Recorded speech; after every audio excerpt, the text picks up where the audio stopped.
Page number बेटा, page number 14, question number 9।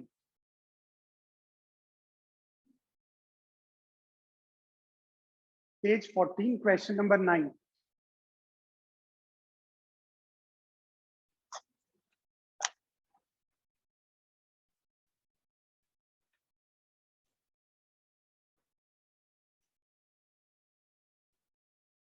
मैंने कहा था यहाँ पर रोटेशन का बहुत एप्लीकेशन है।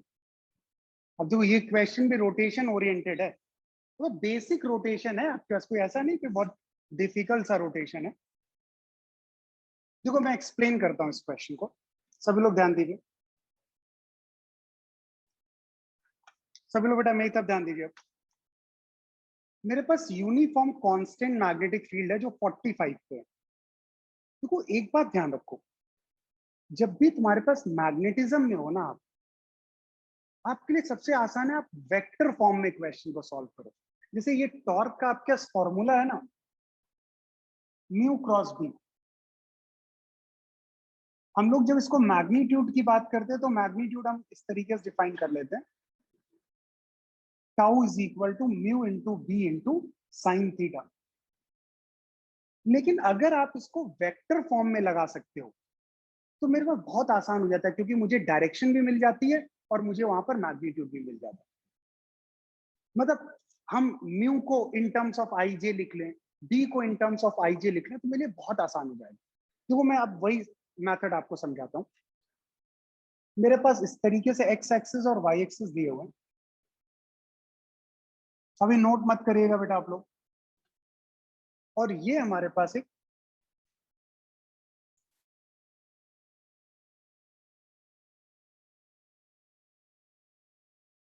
ये यहां पर आई नॉट करंट है,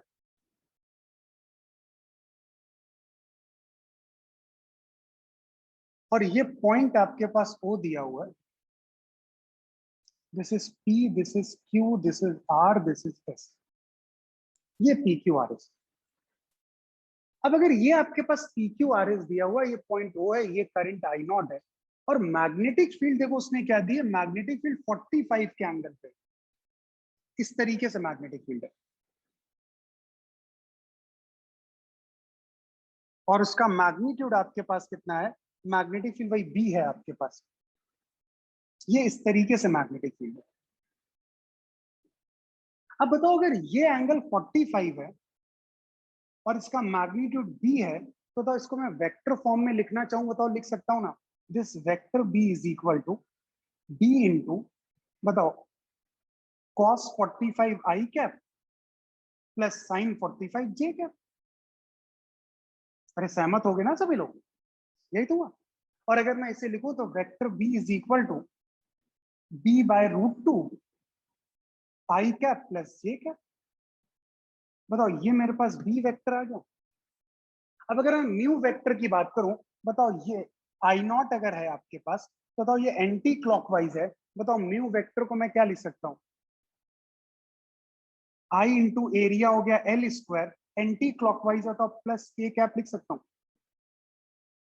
मैं सिर्फ क्या कर रहा हूं, इसको मैं वेक्टर फॉर्म में करने की कोशिश कर रहा हूं इन टर्म्स ऑफ आई जे और के। अब बताओ अगर दोनों को मैंने वेक्टर फॉर्म में लिखा, बताओ टॉर्क के लिए डायरेक्टली ये फॉर्मूला लगा दें, तो बताओ tau is equal to mu cross B. बेटा ध्यान देना सभी लोग, वेक्टर के क्रॉस आई क्या हो गया, के के क्रॉस आई जे कैप। के क्रॉस आई क्या होता है, जे कैप आता है। तो अगर मैं इसकी मल्टीप्लाई करूंगा तो ये हो जाएगा I into L square into B by root two. ध्यान देना सभी लोग। अब बताओ के क्रॉस आई होता है जे कैप, और बताओ के क्रॉस जे क्या होगा, जे क्रॉस के होता है आई, तो के क्रॉस जे क्या हो जाएगा, माइनस आई। तो बताओ ये आपका यही तो हुआ। अब अगर इस टॉर्क वेक्टर को हम ध्यान से देखें, देखो आई एल स्क्वायर बी ये तो मैग्नीट्यूड हुआ, बताओ J minus I by root two, बताओ क्या एक तरीके से ये यूनिट वेक्टर है, देख लो। यूनिट वेक्टर किसको रिप्रेजेंट कर रहा है, डायरेक्शन को। और इसका मैग्नीट्यूड अगर मैं बात करूं, बताओ क्या ये इसका मैग्नीट्यूड है। अगर कोई टॉर्क का मैग्नीट्यूड पूछता है तो मेरे पास आंसर है I into L square B. बेटा कई लोगों को लगता है कि ये नहीं मैग्नीट्यूड है, मैग्नीट्यूड है I L square B by root two. नहीं, क्योंकि अगर कभी भी वेक्टर फॉर्म में लिखा है तो आपको यूनिट वेक्टर अलग करना होता है और उसके बाद जो बचता है वो आपके पास क्या होता है, वो मैग्नीट्यूड होता है। अब बताओ j माइनस आई, इसका यूनिट वेक्टर का मैग्नीट्यूड कितना होगा, रूट टू। तो बताओ इसको अगर यूनिट वेक्टर बनाया तो रूट टू से डिवाइड करना पड़ेगा ना, तो इस रूट टू को मैंने यहां लिख दिया। अब बताओ ये यूनिट वेक्टर हो गया तो ये मैग्नीट्यूड है। तो बात क्लियर। अब देखो मुझे बताओगे j क्रॉस आई कौन सा एक्सेस है, ये वाला वेक्टर j माइनस आई। बताओ j तुम्हारे पास ये हुआ, माइनस आई ये हुआ। बताओ इन दोनों का जो रिजल्टेंट होगा वही तो रोटेशनल हुआ। तो बताओ यहां पर j माइनस आई जो ये यूनिट वेक्टर है, बताओ j माइनस आई, बताओ यही तो हुआ unit vector. This is j minus I by root two. अब अगर ये फायदा होता है वेक्टर में सॉल्व, इसका मतलब अगर ये मेरे पास ऐसे है तो बताओ ये डायरेक्शन ऐसे कब आएगी, ये ऐसे ही तो आएगी जब बताओ ये लूप कैसे रोटेट करेगा, बताओ ऐसे रोटेट करेगा इसके अबाउट, डायगोनल के अबाउट, तभी तो बताओ डायरेक्शन यही तो आएगी। देख लीजिए बेटा सभी लोग समझ लीजिए। देखो जैसे ये है मेरे पास, अब बताओ डायरेक्शन हमें थंब इस डायरेक्शन में चाहिए, बताओ इस डायरेक्शन में थंब तभी तो मिलेगा जब हम ऐसे फिंगर को कर्ल करेंगे, और अगर ऐसे हम कर्ल कर रहे हैं तो बताओ यही तो डायरेक्शन हुआ आपके पास। इसका मतलब ये जो स्क्वायर है हमारे पास ये ऐसे इसके अबाउट रोटेट कर रहा होगा। अब कई लोग सर इतना हम क्यों डिटेल में बात कर रहे हैं, क्योंकि बेटा अगर आपको डायरेक्शन नहीं पता चलेगी टॉर्क की ना, तो आप मूवमेंट ऑफ इनर्शिया नहीं डिसाइड कर पाओगे। इसमें जो सबसे ज्यादा गलती होती है ना वो होती है मूवमेंट ऑफ इनर्शिया। क्योंकि अगर ये आपका स्क्वायर लूप रोटेट कर रहा है, जब तक मुझे एक्सिस ऑफ रोटेशन नहीं पता होगा, एक्सिस ऑफ रोटेशन नहीं पता होगा तो हम कैसे फाइंड आउट करेंगे हमें मोमेंट ऑफ इनर्शिया क्या लेना है। तो अब मुझे समझ में आया कि ये लूप ऐसे रोटेट कर रहा है, दैट मींस हमें मोमेंट ऑफ इनर्शिया तो किसके अबाउट लेना है, इसके डायगोनल के अबाउट लेना है। ये डिसाइड होता है। आपको लास्ट टर्म पे भी ध्यान होगा, मैंने एक रिंग वाला क्वेश्चन कराया था, तो जब रिंग ऐसे रोटेट कर रही थी, रिंग ऐसे रोटेट कर रही थी, तभी तो मैंने समझाया था मोमेंट ऑफ इनर्शिया किसके अबाउट लेंगे, डायमीटर एक्सिस के अबाउट लेंगे। तो मेरी राम कहानी सभी को समझ में आई, पक्का क्लियर। नोट करो बेटा पहले सभी लोग।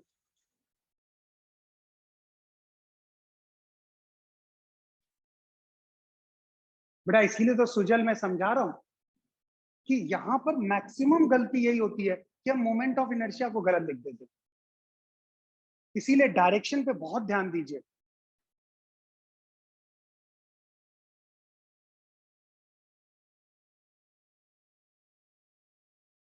बेटा डायरेक्शन जब भी लिखा जाता है ना तो वो यूनिट वेक्टर लिखा जाता है, तो j माइनस आई का मैग्नीट्यूड रूट टू है, तो उस रूट टू से डिवाइड करना पड़ेगा, इसलिए हमने रूट टू को उठा के इधर कर दिया। अब ये मेरे पास मैग्नीट्यूड है, ये मेरे पास डायरेक्शन। बेटा अक्षत म्यू वेक्टर की डायरेक्शन यार अब ये तो नहीं पूछना चाहिए। बताओ म्यू वेक्टर की डायरेक्शन ने कैसे बताई थी, राइट हैंड रूल से बताई थी। ये लूप बताओ कौन सा सेंस है, एंटी क्लॉकवाइज। अगर ये एंटी क्लॉकवाइज है तो बताओ थंब किधर की तरफ जा रहा है, बाहर की तरफ, दैट मींस डायरेक्शन बताओ क्या हो जाएगी, प्लस का, ठीक है। बात क्लियर। तो इसीलिए मैं कहता हूं यार ये जो पार्ट चल रहा है ना, इसके लिए ऑफलाइन क्लास आ जाओ यार, मतलब ये 2-3 क्लास ही अगर कर लोगे ना बहुत बेनिफिट मिल जाएगा आपको।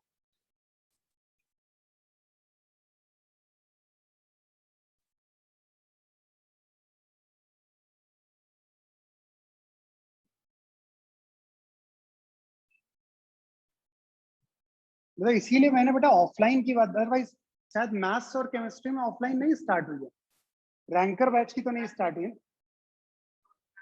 नहीं स्टार्ट हुई ना, इसीलिए मैंने किया कि यार अगर कुछ लोग भी आएंगे ना तो ज्यादा आसानी से आपको बात समझ में आ सकती है।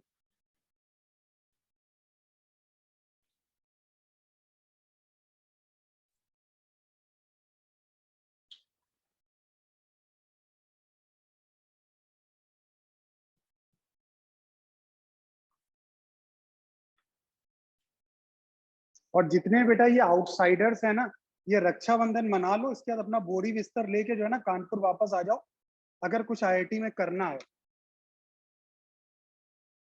अपना यहाँ आके हॉस्टल में रहो, आके पढ़ाई करो, वरना ये पूरा साल निकल जाएगा, कुछ भी नहीं होगा।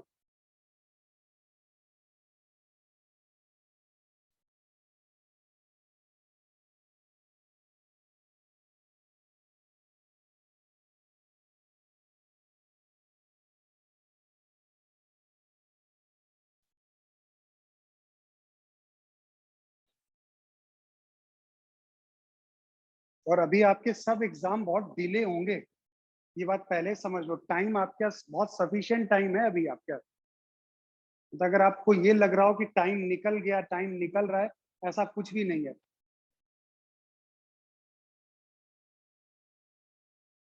तो इसका एडवांटेज उठाओ, घर से बाहर निकलो, अपना आके हॉस्टल में रहो आके, तो कुछ कर पाओगे।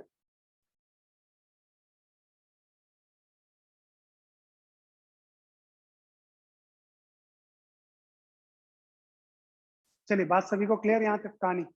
चलिए अब आगे बढ़ते हैं। अब देखो, हमें चाहिए मोमेंट ऑफ इनर्शिया। अब बताओ, उसने हमें मोमेंट ऑफ इनर्शिया दिया किसके अबाउट है। अब देखो, अगर इस केस की बात करूं, सब लोग मेरी तरफ बेटा ध्यान दो। हमें जो मोमेंट ऑफ इनर्शिया दिया हुआ है, वो मुझे इसके अबाउट मोमेंट ऑफ इनर्शिया दिया, परपेंडिकुलर टू द प्लेन, और जो आपके पास उसके डायगोनल्स के इंटरसेक्शन पॉइंट से पास करा, इसी का तो मोमेंट ऑफ इनर्शिया दिया। देखो उसने क्वेश्चन में क्या दिया हुआ है, given the moment of inertia of the frame about an axis passing through its centre perpendicular to its plane. तो बताओ, ये सेंटर मतलब यही तो हुआ, ये हमें मोमेंट ऑफ इनर्शिया दिया। अब बताओ मुझे किसके अबाउट चाहिए, बेटा मुझे इसके अबाउट चाहिए। तो आपको पता है परपेंडिकुलर एक्सिस थ्योरम, याद है, ये एक्स एक्सिस हो गया, बताओ ये वाई एक्सिस हो गया, ये moment of inertia I X है, ये moment of inertia I Y है, और ये अगर मैं जेड एक्सिस ले लूं तो ये आई जेड हुआ। बताओ परपेंडिकुलर एक्सिस थ्योरम की बात करें,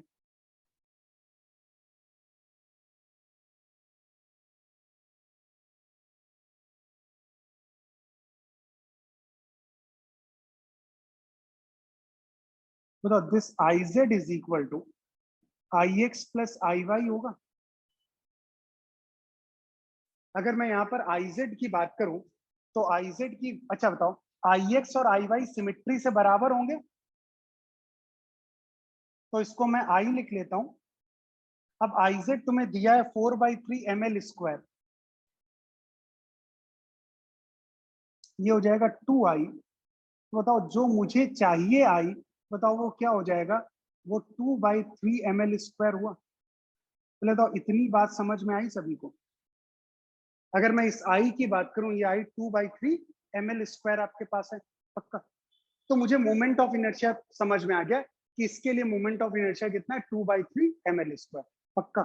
चलिए अब देखो स्टार्ट करते हैं। अब मैं फाइंड आउट यहाँ पर क्या करना है, ए पार्ट में, व्हाट इज द टॉर्क। बेटा टॉर्क मैंने फाइंड आउट कर लिया, वो आपके लिए। सेकेंड पार्ट में पूछा गया, find the angle by which the frame rotates under the action of this torque in a short time interval of delta T. अब देखना सभी लोग बेटा ध्यान दो, हमें यहाँ पर शॉर्ट टाइम इंटरवल दिया हुआ है। बेटा शॉर्ट टाइम इंटरवल का मतलब ये होता है कि हमें ये मानना है, बताओ ये टॉर्क कांस्टेंट टॉर्क है या वेरिएबल टॉर्क है। आंसर करो, ये कांस्टेंट टॉर्क है या वेरिएबल टॉर्क है। कांस्टेंट या वेरिएबल, इतना तो आंसर करो भाई क्लास। अरे वेरिएबल टॉर्क है यार, कांस्टेंट कैसे हो गया। तुम्हारे पास अभी लूप ऐसे था, तो इस केस में अगर मैं बात करूं, तो यहां पर ये सिचुएशन, जैसे ही तुम रोटेट करोगे, बताओ तुम्हारे पास एंगल चेंज नहीं हो जाएगा, म्यू वेक्टर नहीं चेंज हो जाएगा। अभी म्यू वेक्टर डाउनवर्ड है, जब ये रोटेट होगा तो बताओ म्यू वेक्टर अब आपका कुछ इस डायरेक्शन में चला गया, तो ये कैसा टॉर्क है, वेरिएबल है। अरे ये तो हमारे पास सिर्फ इनिशियल टॉर्क दिया हुआ है, this is the initial torque eight t0 पर। किसी और टाइम पे देखोगे तो लूप जब रोटेट करेगा तो म्यू वेक्टर चेंज होगा, म्यू वेक्टर चेंज होगा तो टॉर्क चेंज हो जाएगा आपका, पक्का। अब बात करते, ठीक है भाई, ये चमक गई बात हमें, इसका मतलब, लेकिन उसने हमसे बोला है फॉर शॉर्ट टाइम इंटरवल। इसका मतलब होता है हमें इस short time interval delta T के लिए टॉर्क को ऑलमोस्ट कांस्टेंट कंसीडर करना है। अगर टॉर्क की बात करें तो tau is equal to I alpha होता है। टाउ का मैग्नीट्यूड बताओ क्या है, I into L square into B. I moment of inertia कितना हो जाएगा, वो भी हमने 2/3 ml² इंटू एल्फा। तो यहाँ पे अगर मैं बात करूं एल स्क्वायर कैंसिल, बताओ अल्फा कितना हो गया 3IB अपॉन 2m। अब ये जो अल्फा आया है हमें क्या मानना है, इसको कांस्टेंट मानना है for short time interval delta, time interval delta T. इसलिए उसने हमें शॉर्ट टाइम दिया। अब बताओ एक बार अल्फा आ गया, हमें कांस्टेंट लेना है, तो theta is equal to omega naught T plus half alpha T square होता है। तो कितना एंगल कवर करेगा, इनिशियल ओमेगा नॉट जीरो था, हाफ इंटू अल्फा की वैल्यू हो गई 3IB अपॉन 2m इंटू वो डेल्टा टी स्क्वायर। बताओ ये आपका आंसर हो गया। और बट ये हमने आंसर क्या मान के माना है कि शॉर्ट इंटरवल के लिए हम लोग यही मानेंगे कि ऑलमोस्ट आपका टॉर्क क्या रहेगा, कांस्टेंट। एक तरीके से वो dt है। तो डिफरेंशियल टाइम के लिए तो हम लोग हमेशा क्या मानते हैं, कांस्टेंट ही मानते हैं। बस वही कंसेप्ट चिपका दिया मैंने। पूरी क्लास मेरी बात से सहमत है?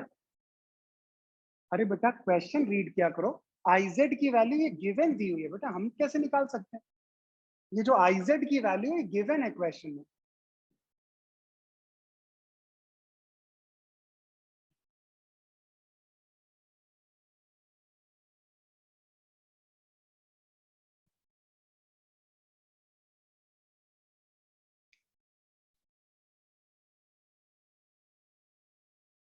बेटा अश्विन अपना आंसर एक बार चेक करो। नहीं हाँ सही आ रहा है तुम्हारा। बस वो एम गायब है, वो देखो कहाँ भाग गया तुम्हारा।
बेटा अगर शॉर्ट टाइम इंटरवल नहीं होता तो फिर हमें क्या करना पड़ता है, इस लूप को एक जनरल थीटा पे हम लेके जाते, फिर हम लोग थीटा का फंक्शन निकाल के हम टॉर्क को कैलकुलेट करते और फिर उसे इंटीग्रेट करके क्वेश्चन को सॉल्व करते।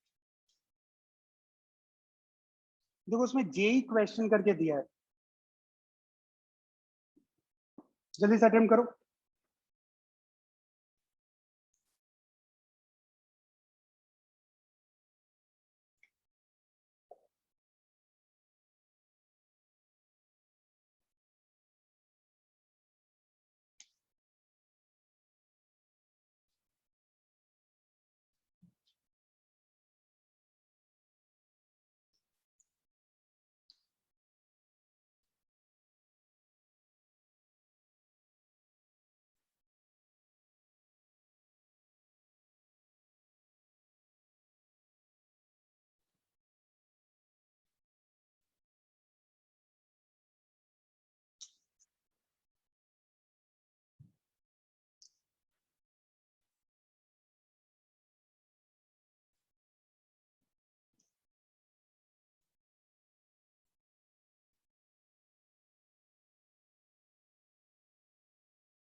क्विकली सभी लोग अटेम्प्ट करिए, मेरे पास कुछ लोगों का आंसर भी आ गया है यार।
मेरे पास दो आंसर आ रहे हैं, कुछ लोगों का कोफिशिएंट 1 है, समथिंग PD अपॉन QBR, और कुछ लोग जिनका कोफिशिएंट 3 है, 3DT अपॉन QBR स्क्वायर।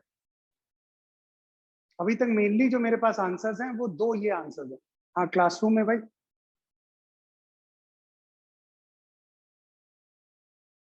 नहीं हुआ, बाकी जनता,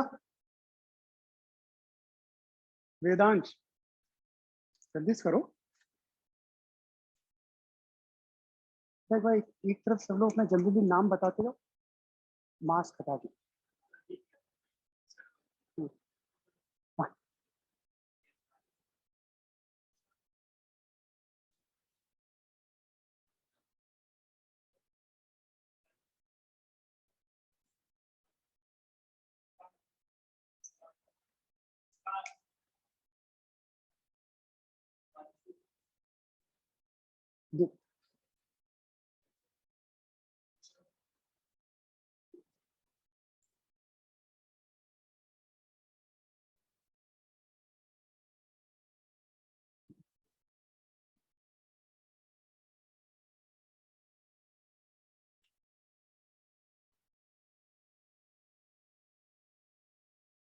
देखिए मैं मदद करता हूँ, कुछ लोगों को प्रॉब्लम हो रही है। सभी लोग बेटा मेरी तरफ ध्यान दो। देखो मैग्नेटिज्म बिल्कुल वैसे रोटेशन जैसा है, इसका वेटेज ज्यादा है, बट क्वेश्चन इस पे थोड़े ढंग के क्वेश्चन आते हैं, बहुत सिंप्लीफाइड क्वेश्चन नहीं होते हैं। मतलब जैसे रोटेशन, देखो ऐसे चैप्टर बहुत इंपॉर्टेंट होते हैं क्योंकि ये आपको डायरेक्टली लीड देते हैं।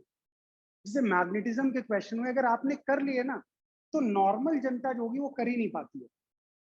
रोटेशन का क्वेश्चन आपने कर लिया तो नॉर्मल जनता कर नहीं पाती है। और जैसे आपको हीट एंड थर्मो की बात करें, हीट एंड थर्मो का क्वेश्चन आपसे भी होगा ना, तो नॉर्मल जनता भी कर लेगी उसको। मतलब हमारे पास क्या है ना, हमारे पास ये कंपैरेटिव एग्जाम है, कोई एब्सोल्यूट तो है नहीं। ऐसा तो है नहीं कि अगर सभी के 90% आ गए तो सभी को IIT मिल जाएगा। तो यहाँ पे कंपैरिजन होता है, तो इसलिए यहाँ पे लीड बहुत मायने रखती है। अगर एक ऐसा क्वेश्चन है जो सभी ने कर लिया तो उसमें आपको गेन तो मिला ही नहीं ना, क्योंकि वो तो एब्सोल्यूट में सभी का हो रहा है सही। बट ये जो चैप्टर्स हैं इसमें वो डायरेक्ट वो लीड वाली चीज है कि अगर ये आपसे हुआ है तो फिर कम जनता से होता है ये क्वेश्चन, इसलिए ये ज्यादा इंपॉर्टेंट, इसलिए इसका वेटेज। इलेक्ट्रो में भी यही है, इलेक्ट्रो का भी वेटेज बहुत ज्यादा है, बट इलेक्ट्रो में पार्ट बहुत है। इलेक्ट्रोस्टैटिक्स हो गया, फिर ग्रेविटेशन वो भी इलेक्ट्रो का पार्ट हो गया, फिर उसी में हम लोग आते हैं कैपेसिटर भी आता है उसी में, उसी में अगर हम लोग बात करें डाइलेक्ट्रिक भी आता है उसी में, उसी में करंट इलेक्ट्रिसिटी भी हो गया, उसमें मेजरिंग इंस्ट्रूमेंट, तो ये यूनिट बहुत बड़ी हो जाती है। मैग्नेटिज्म इतना बड़ा है नहीं, इसलिए मैग्नेटिज्म बहुत, बट वही है कि क्वेश्चन बहुत स्ट्रेट फॉरवर्ड नहीं आते। अब देखिए सभी लोग मेरी तरफ जाए, इसने कहा पहले एक हमारे पास एक रिंग थी जिसका रेडियस R है। अब सभी लोग बेटा मेरी तरफ ध्यान दीजिए, और इस पे प्लस क्यू चार्ज है।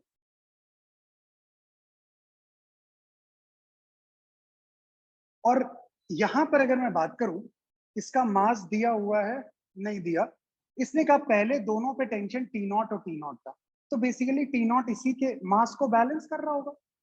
तो इनिशियल इक्वेशन मेरे पास 2 T naught is equal to क्या होगा, कैपिटल एम जी। अब अगर मैं इस केस की बात करूं, अब ये कह रहा है हमें मैक्सिमम ओमेगा बताना है with this the ring can be rotated if the strings can withstand a maximum tension of 3 t naught by 2।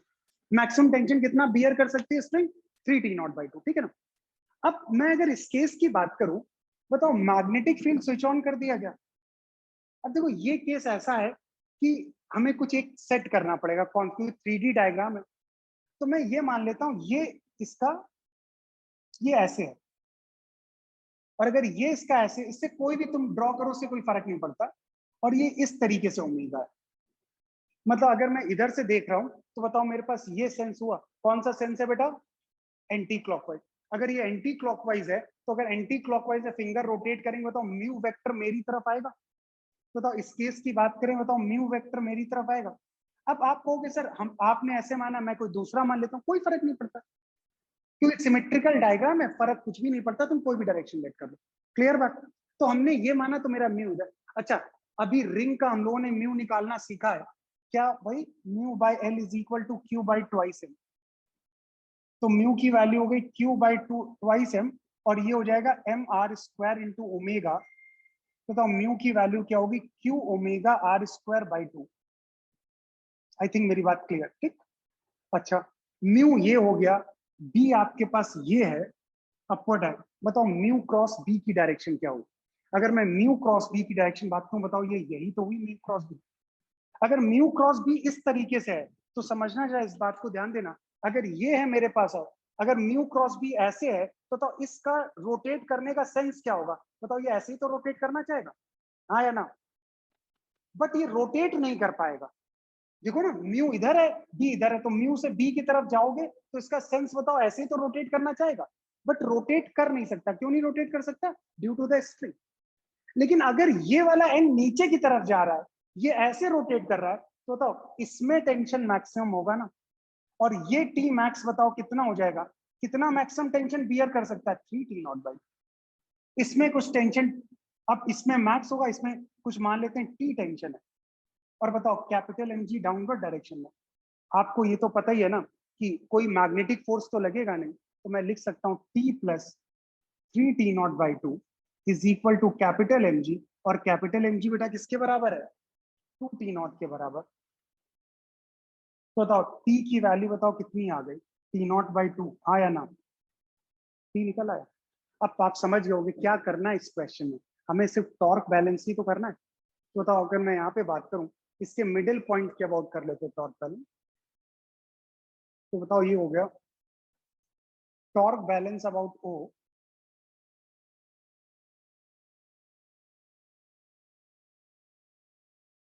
ओ के अबाउट अगर टॉर्क बैलेंस करें, नहीं तब ध्यान देना, तो टी का टॉर्क बताओ क्या हो जाए, T into L by to.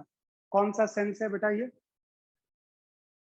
बोला करो सभी लोग क्लास में। क्या क्लॉकवाइज, तो ये क्लॉकवाइज हुआ। अच्छा तो म्यू क्रॉस बी, इसका भी सेंस क्या है, बताओ म्यू क्रॉस बी, इसका भी सेंस क्लॉकवाइज है, तो ये हो जाएगा प्लस का mu cross B. Mu B angle कितना है, साइन 90, ये भी क्लॉकवाइज में। अब बताओ एंटी क्लॉकवाइज में किसका टेंशन आएगा, बताओ 3 t0/2 into L by to, ये एंटी क्लॉकवाइज, और एनजी का तो टॉर्क 0 ही हो जाएगा। तो यही तो इक्वेशन, टी की वैल्यू t0/2 है, t0/2 into L by two. Mu की वैल्यू मैंने फाइंड आउट कर ली, Q omega R square by two into B is equal to 3 t0 L by 4। तो बताओ उधर जाएगा तो कितना आ जाएगा, 2 t0 L बाई 4। तो Q omega R square into B by two, उधर जाएगा तो बताओ आ जाएगा t0 इंटू एल बाय, ये बाय 2 आ जाएगा, 2 से 2 कैंसिल। हमें क्या फाइंड आउट करना था, ओमेगा। तो मेरे पास ओमेगा आ जाएगा यहाँ पर t0 L upon Q B R square. बेटा कोफिशिएंट 1 आएगा, कुछ लोगों का 3 आ रहा था, एक बार चेक करिए सभी लोग। अरे यार ये डी क्या है, मेरा तो कहीं डी है ही नहीं यार। क्या अच्छा लेंथ आपकी डी दी हुई है क्या? अच्छा मैंने यार डी की जगह एल लिख दिया, इतना तो चमकता ही है यार सभी को। बस जहां मैंने बेटा कैपिटल एल लिखा उसको आप लोग डी कर दीजिएगा।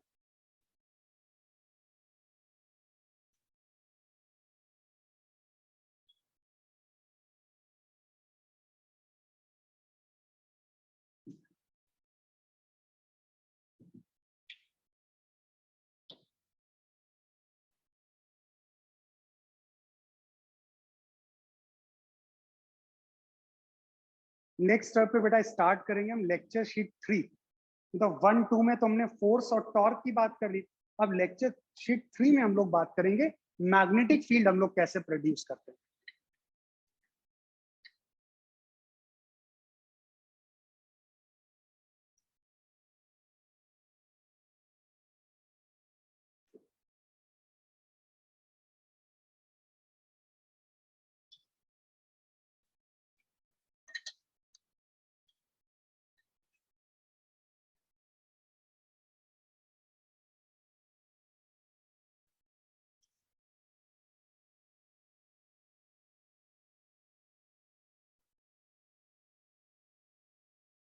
बेटा नवनीत ओमेगा की कोई भी डायरेक्शन ले लो, क्योंकि अगर मैंने ये डायरेक्शन ली है तो मेरा टी मैक्सिमम ये होगा, अगर आपने इसको जो है ना क्लॉकवाइज लिया तो आपका टी मैक्स ये होगा।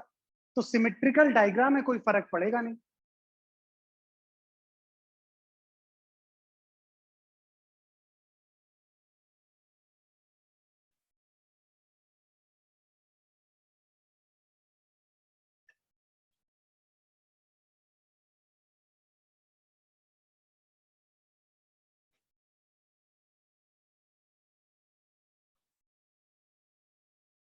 हाँ या टॉर्क की डायरेक्शन कैसे डिसाइड करते हैं? ये हमारे पास रॉड थी, मुझे इसके अबाउट टॉर्क निकालना था। अगर तुम्हारे पास ये टेंशन टी ये है, क्या करो जिस पॉइंट पे तुम्हें निकालना है ना, इसको सेंटर लेके एक सर्कल ड्रॉ कर लो। तो बताओ ये सर्कल आपका कैसा आ रहा है, क्लॉकवाइज आ रहा है, तो इसका अंदर इसकी डायरेक्शन क्लॉकवाइज है। म्यू का टॉर्क ना बेटा हमेशा ध्यान रखो, जैसे ए ये है बी ये है, सभी लोग मेरी तरफ ध्यान दो। तुमसे कोई पूछता है ए क्रॉस बी की डायरेक्शन क्या होगी, तो ए क्रॉस बी की डायरेक्शन में क्या करते हैं, ए से बी जा रहे हैं ना, तो अब ए से बी जाओ, बताओ ये कौन सा सेंस हो गया, एंटी क्लॉकवाइज। और अगर ये एंटी क्लॉकवाइज है, बताओ फिंगर को कर्ल करो एंटी क्लॉकवाइज में, तो डायरेक्शन क्या होगा, आउटसाइड। तो दैट मीन्स इसका डायरेक्शन अगर मैं बोलूं तो ये एंटी क्लॉकवाइज है, ऐसे लिख सकते हैं, या हम लोग इसको आउटसाइड डायरेक्शन को इस तरीके से शो करते हैं। अब अगर यही कोई पूछता बी क्रॉस ए, तो दैट मीन्स हम बी से ए की तरफ जा रहे हैं, तो बी क्रॉस ए का मतलब बताओ ये क्या हो गया आपका, क्लॉकवाइज। तो इसका डायरेक्शन क्या हो गया, क्रॉस आपके इनसाइड हुआ। तो तुम्हारे पास म्यू ये था, बी ये था। अब बताओ म्यू क्रॉस बी होता है टॉर्क, तो हमें कहां से कहां जाना है, म्यू से बी की तरफ जाना है। तो बताओ ये सेंस कौन सा हो गया, एंटी क्लॉकवाइज, इसीलिए मैंने इसको लिख दिया। ये सेंस आपके पास क्या हुआ, सॉरी क्लॉकवाइज। तो ये क्लॉकवाइज है, ये भी क्लॉकवाइज है, और उसको बैलेंस करने वाला ये एंटी क्लॉकवाइज। बात क्लियर, नोट करिए।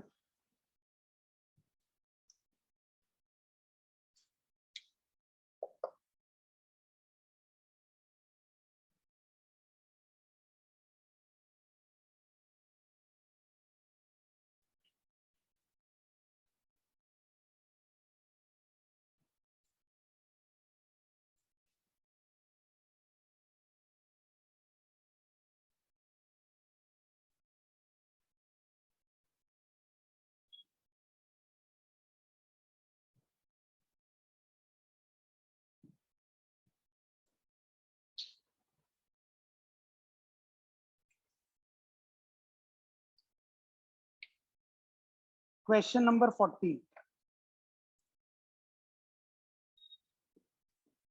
Page 15, question number 14।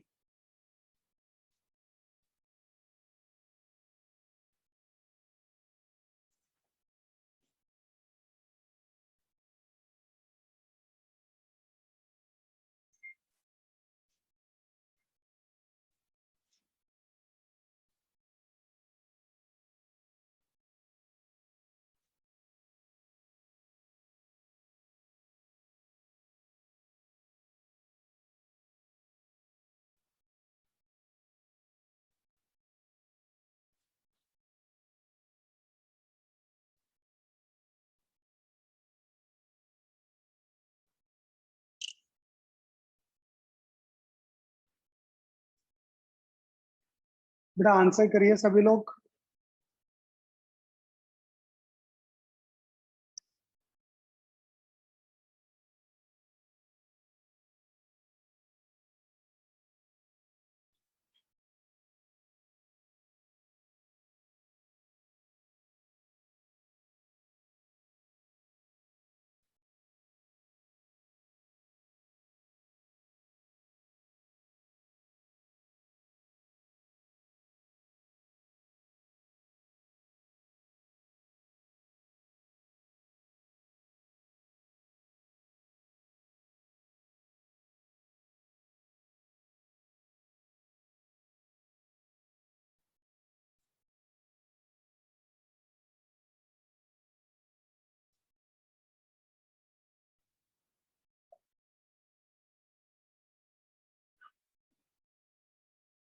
मेरे पास ये एक रेक्टेंगुलर लूप है PQRS, और ये हिंज्ड है आपके पास, इस ये लाइन इसके अबाउट ये हिंज दिया किया हमने, ठीक।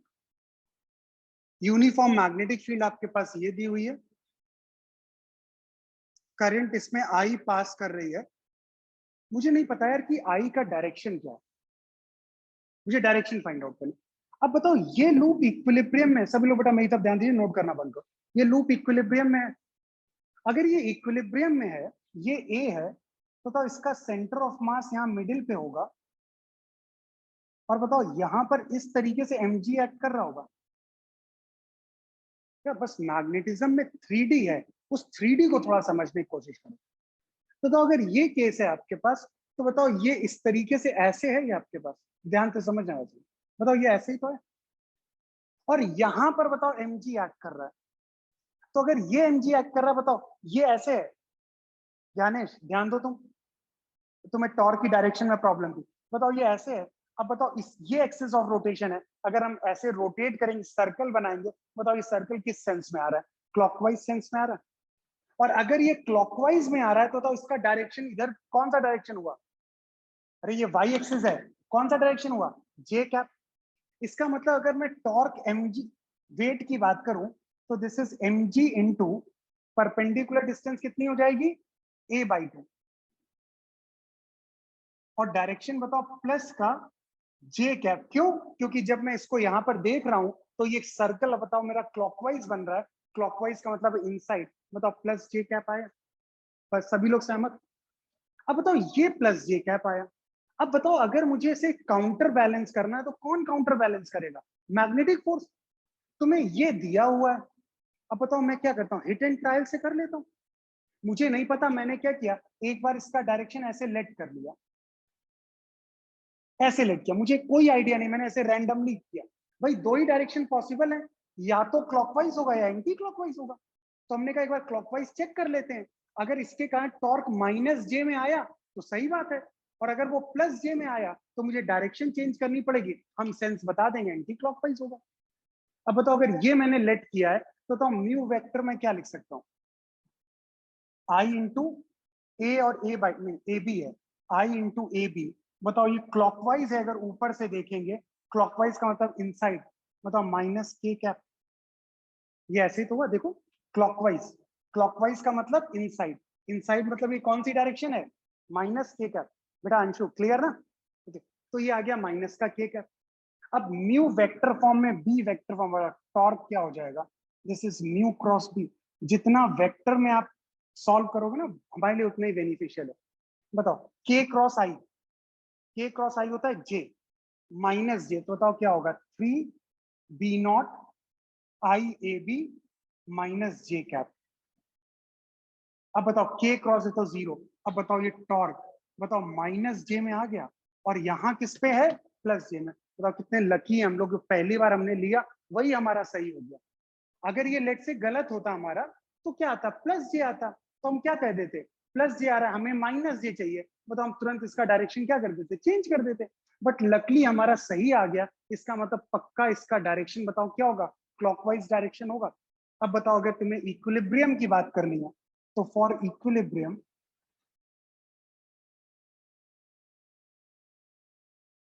बताओ tau mg should be equal to tau magnetic हो जाएगा। mg के कारण टॉर्क बताओ कितना हो गया, capital mg into a by 2। इसको कौन काउंटर बैलेंस करेगा, 3i ab b not, a से a कैंसिल आउट हो गया, क्या i निकालना था, mg upon 6b b not, ये तुम्हारे पास i आएगा। पक्का ना, नोट कर लीजिए।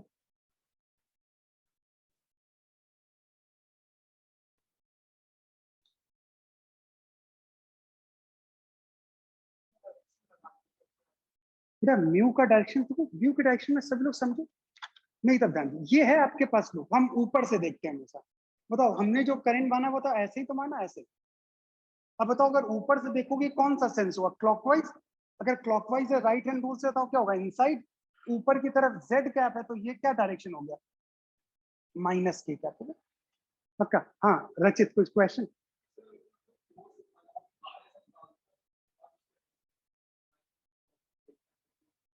फिर तुम्हें तो सभी ब्रांचेस चेक करनी पड़ेगी, किसके कारण टॉर्क लग रहा है, किसके कारण नहीं लग रहा है। तुम्हारे पास ब्रांचेस ये हैं, एक ये ब्रांच है, एक ये ब्रांच है, मतलब हमें चेक तो करना पड़ेगा। इससे अच्छा है तुम म्यू से डायरेक्टली निकालो टोटल टॉर्क, एक एक क्यों निकालना, बस ये है।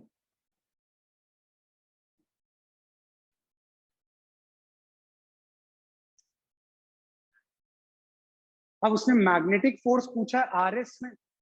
अब देखो जब भी मैं बेटा एक फिर से ध्यान दीजिए सब लोग, अगर मैं इस केस की बात करूं तो ये आरएस में फोर्स निकालना, बेटा अगर वेक्टर है तो बहुत सही रहता है। अब जैसे तुम्हें फोर्स आरएस में निकालना है ना, तो वेक्टर में निकालो। क्या फॉर्मूला होता था, I into vector L cross vector B, याद है, I into DL cross B होता है। अगर लेंथ फिक्स है तो आई एल क्रॉस बी हो गया। अब बताओ एल वेक्टर हमेशा किस डायरेक्शन में लेते हैं, in the direction of current. तो बताओ एफ आर एस की बात करें, आई आई हो गया, एल की वैल्यू बताओ, करंट की डायरेक्शन इस डायरेक्शन, मतलब कौन सी डायरेक्शन, माइनस जे में। तो बताओ एल को मैं लिख सकता हूं B into minus J cap, और इसको क्रॉस प्रोडक्ट बी, बताओ मैग्नेटिक फील्ड क्या है, 3i cap plus 4k cap cross B naught, बताओ ये हुआ। अब डायरेक्टली सॉल्व कर लेते हैं, एफ आर एस वेक्टर ये हो जाएगा आपके पास आई बी बी नॉट, ध्यान से देखना बेटा, जे क्रॉस आई, आई क्रॉस जे के होता है, तो जे क्रॉस आई माइनस के होगा, माइनस ये है तो प्लस का 3k कैप प्लस, बताओ जे क्रॉस के क्या होता है, जे क्रॉस के कैप होता है आई, एक माइनस है, तो बताओ ये क्या, माइनस का 4 आई कैप। पहले बताओ यही तो आंसर हो गया। फोर्स बताओ वेक्टर फॉर्म में, जितना वेक्टर में सॉल्व कर सकते हो उतना आसान होगा। पूरी क्लास मेरी बात से सहमत।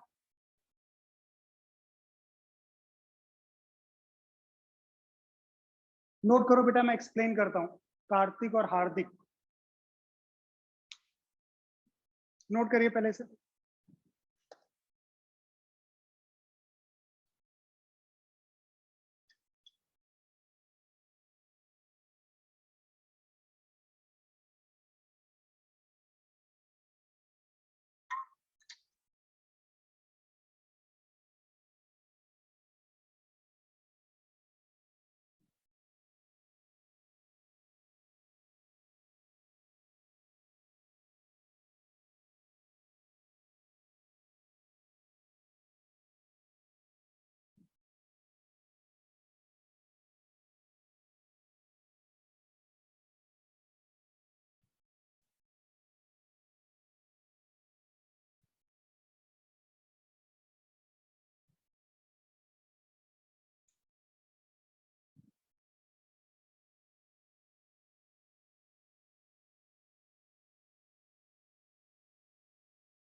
अब बेटा देखो, इसमें कई लोगों को प्रॉब्लम है कि यहाँ पर mg का टॉर्क कैसे आया। सब लोग मेरी तब बेटा ध्यान दो, मेरी तब ध्यान दीजिए।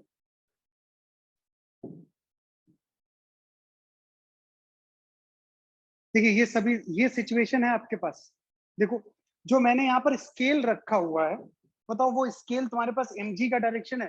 बेटा हार्दिक और कार्तिक बहुत ध्यान दो, बताओ ये mg का डायरेक्शन हुआ। अब बताओ ये लूप ये कनेक्टेड है, ये जो है ना मेरे पास कौन सा एक्सिस है, ये बताओ वाई एक्सिस दिया हुआ है। अब मैंने तरीका क्या बताया, जो तुम्हारे पास एक्सिस है यहां से बताओ एक जो है एक टेंजेंट ड्रॉ करके एक सर्कल ड्रॉ करो। बताओ सर्कल ड्रॉ करेंगे, बताओ ये सर्कल कैसे आएगा, क्लॉकवाइज सर्कल आएगा। देखो इसको अगर लेके अगर मैं एक सर्कल ड्रॉ करूं तो बताओ ये सर्कल कैसा आएगा, क्लॉकवाइज सर्कल आएगा। अब बताओ अगर क्लॉकवाइज सर्कल है तो अगर मैं फिंगर को क्लॉकवाइज में कर्ल करूंगा, बताओ थंब अंदर की तरफ जाएगा। अंदर की तरफ जाने का मतलब बताओ पॉजिटिव वाई में, तो पॉजिटिव वाई बताओ क्या हो गया, प्लस जे कैप हुआ। हमेशा बेटा ध्यान रखो ये सबसे आसान तरीका होता है, कभी भी आपके पास डायरेक्शन को फाइंड आउट करना है। आपके पास ये इस तरीके से लूप है, आपने देखा mg हमारा डाउनवर्ड डायरेक्शन में ऐसे है। अब बताओ ये ऐसे है, अब इस एक्सिस ये लाइन के अबाउट ये mg है, बताओ ऐसे अगर मैं लूंगा सेंस तो बताओ ये सेंस कौन सा हुआ, क्लॉकवाइज। अगर क्लॉकवाइज है तो बताओ फिंगर को क्लॉकवाइज में कर्ल करो, बताओ अंदर की तरफ जा रहा है, बताओ ये प्लस जे में हुआ। पहले तो बात क्लियर है कार्तिक। अबे रिस्पॉन्ड तो किया करो भाई। हाँ और हार्दिक तुम्हारा डाउट क्लियर, पक्का नोट करो सभी लोग जल्दी से।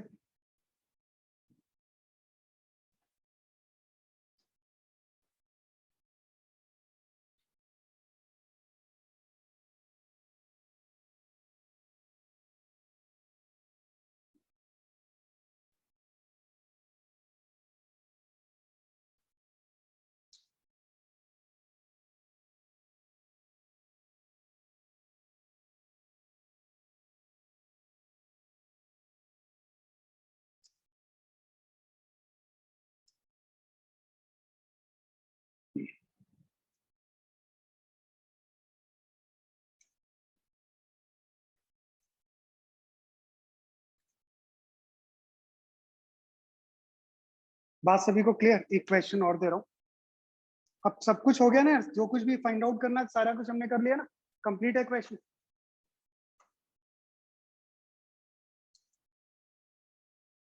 सभी लोग आइए डीपीपी 2 में आइए, पेज नंबर 15,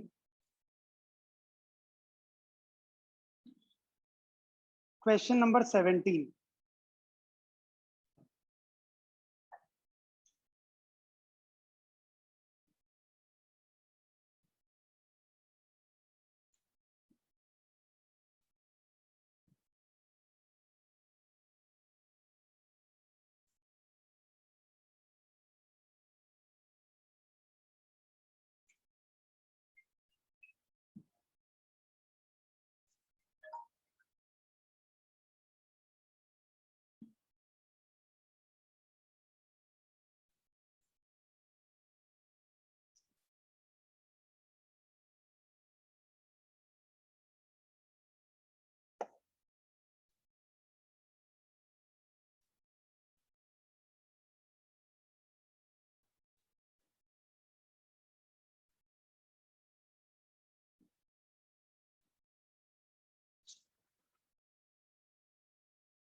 आपको ध्यान होगा मैंने मूविंग क्वाइल गैल्वेनोमीटर कराया था ना, तो पूरा डेरिवेशन कराया था बेटा, वो इसीलिए कराया था क्योंकि आईआईटी में ऑलरेडी ये क्वेश्चन पूछा था उन्होंने।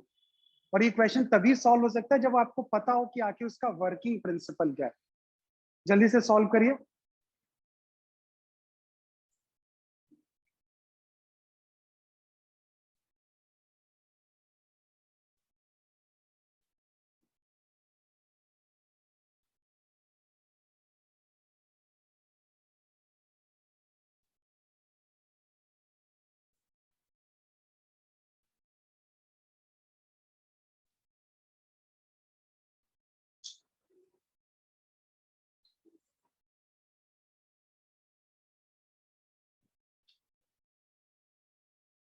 अब आसान सा केस है यार ये, क्योंकि मैं इसका डेरिवेशन करा चुका हूं, तो आपको प्रॉब्लम बताओ। गैल्वेनोमीटर जो टॉर्क एक्सपीरियंस कर रहा है वो टॉर्क लिखा हुआ K इंटू आई। कौन सा टॉर्क होता है, मैग्नेटिक टॉर्क। बताओ मैग्नेटिक टॉर्क का क्या फॉर्मूला हमने आपको बताया था, एन आई ए बी, बताओ यही तो टॉर्क था। आपको याद होगा मैंने रेडियल फील्ड बोला था, तो हमेशा एंगल कितना होता है रेडियल फील्ड में, 90। तो सीधे ये आपका होगा एन ए बी इंटू आई, ये आपका मैग्नेटिक टॉर्क हुआ। और अगर ये मैग्नेटिक टॉर्क है आपके पास, तो बताओ इस केस की अगर मैं बात करूं यहां पर, तो बताओ तुम्हारे पास के जो होगा, के की वैल्यू बताओ क्या हो गई आपके पास, वो एन ए बी के बराबर हुई।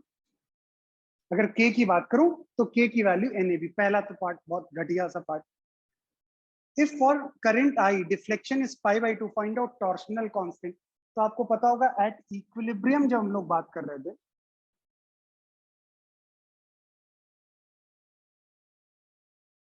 बताओ यहां पर जो मैग्नेटिक टॉर्क होता था, बताओ स्प्रिंग टॉर्क के बराबर होता था। और अगर मैग्नेटिक टॉर्क की बात करें तो ये है आपका एन ए बी इंटू आई,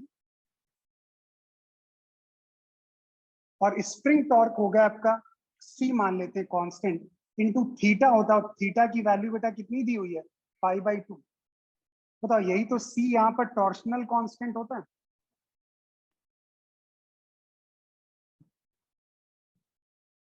बताओ सी की वैल्यू क्या हो गई यहाँ पे, two N A B into I upon pi. बताओ वो यही तो,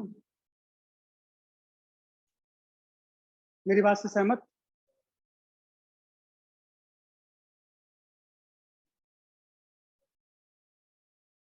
अब देखो मेन इसका लास्ट पार्ट था, मतलब मेन जो क्वेश्चन था इसमें क्या, if a charge Q is passed suddenly through the galvanometer, find out maximum है। मतलब उसने कहा चार्ज क्यू सडनली पास करता है, तो यहां पर आपको बताना है मैक्सिमम डिफ्लेक्शन बताना है ना, मैक्सिमम एंगल ऑफ डिफ्लेक्शन। अब देखो समझो, जब कहीं पर भी आपके पास दिया हो ना, सडनली चार्ज पास करता है, सडनली का मतलब ही हो गया कि हम इस केस की बात करें तो दैट मीन्स ये क्वेश्चन जैसे एकदम से पास करेगा ना, तो यहां पर क्या होगा, सडनली उसके पास एक ओमेगा आ जाएगा। अब ये ओमेगा कहां से आएगा समझो, नहीं तब बेटा ध्यान दो। आप सभी को याद है angular impulse is equal to, भाई सडनली बताओ, जब भी कोई सडन फोर्स लगता है, कोई सडन टॉर्क लगता है, तो सडन फोर्स के कारण क्या होता है, चेंज इन लीनियर मोमेंटम। और सडन टॉर्क के कारण क्या होता है, चेंज इन एंगुलर मोमेंटम। तो आपको पता है angular impulse is equal to होता है चेंज इन एंगुलर मोमेंटम।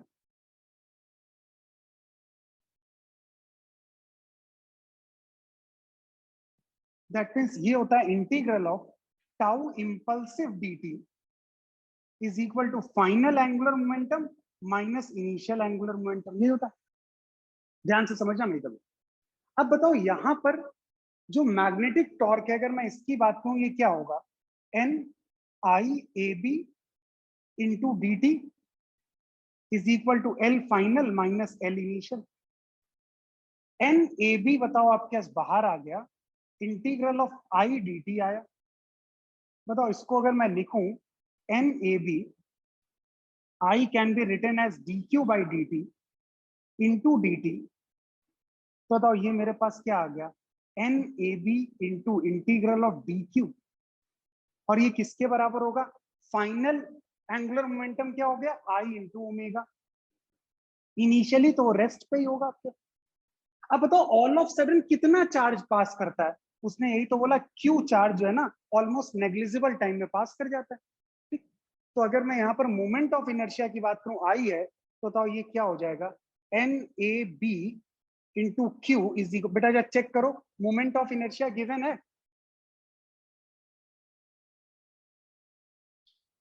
अरे हाँ ना बोलो यार, गिवन है ना। बेटा ध्यान रखना, आई मोमेंट ऑफ इनर्शिया, करंट मत मान लेना यार, तो तुम लोगों का कोई भरोसा नहीं यार। This is the moment of inertia. हमने यहाँ पे करंट को स्मॉल आई से हर जगह लिखा हुआ।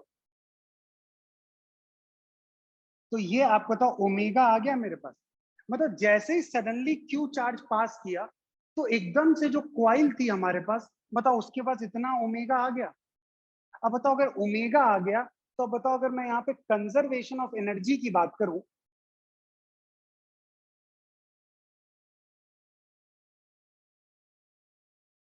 तो हाफ आई ओमेगा, इतनी एनर्जी आई।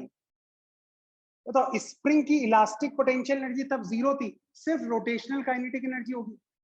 बताओ फाइनली बताओ क्या होगा, सारी की सारी एनर्जी हाफ सी इंटू जो भी डेल्टा फाइव मैक्सिमम हो गई, और बताओ फाइनल काइनेटिक एनर्जी जीरो, सारी की सारी एनर्जी किसमें कन्वर्ट हो गई होगी, इलास्टिक पोटेंशियल एनर्जी। ये क्या है आपके पास, this is elastic potential energy.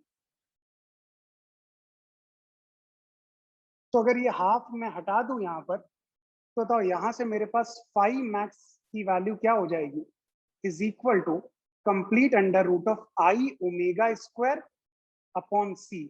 सी बेटा हमारे पास गिवन है। बताओ ओमेगा की वैल्यू ये मैंने फाइंड आउट कर ली। बताओ यही तो मैक्सिमम डिफ्लेक्शन हो गया आपके पास। पहले तो मेरी बात चमकी या नहीं, this is the maximum deflection. पक्का नोट करो।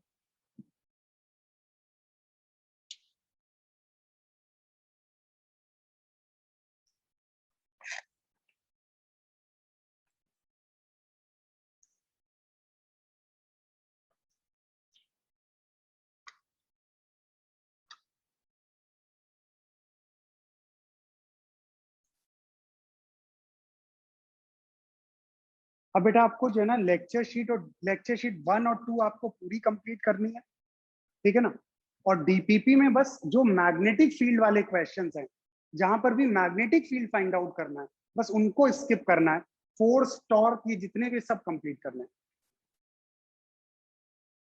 अब बस इसमें एक ही पार्ट रह गया है कि डिफरेंट डिफरेंट आपके पास वायर के लिए मैग्नेटिक फील्ड कैसे फाइंड आउट करते हैं।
हमेशा ध्यान रखो बेटा, कहीं पर भी ये सडनली वाला टर्म आता है ना, सडनली वो कितनी उस पर चार्ज पास करे, कहीं पर भी लिखा हो सडनली, इसका मतलब समझ जाओ वो इम्पल्स का क्वेश्चन है। क्योंकि इम्पल्स ही एक ऐसा सोर्स है जो किसी भी बॉडी में all of sudden velocity introduce कर सकता है या ओमेगा इंट्रोड्यूस कर सकता है। सिर्फ इम्पल्स की हेल्प से ही हम लोग एकदम से बॉडी जो है ना स्पीड वी एक्वायर कर सकती है, एकदम से बॉडी जो है ना ओमेगा एक्वायर कर सकती है। तो कहीं पर भी ये सडनली लिखा हो, इसका मतलब समझ जाओ हमें हर हाल में से इम्पल्स से ही सॉल्व करना होगा।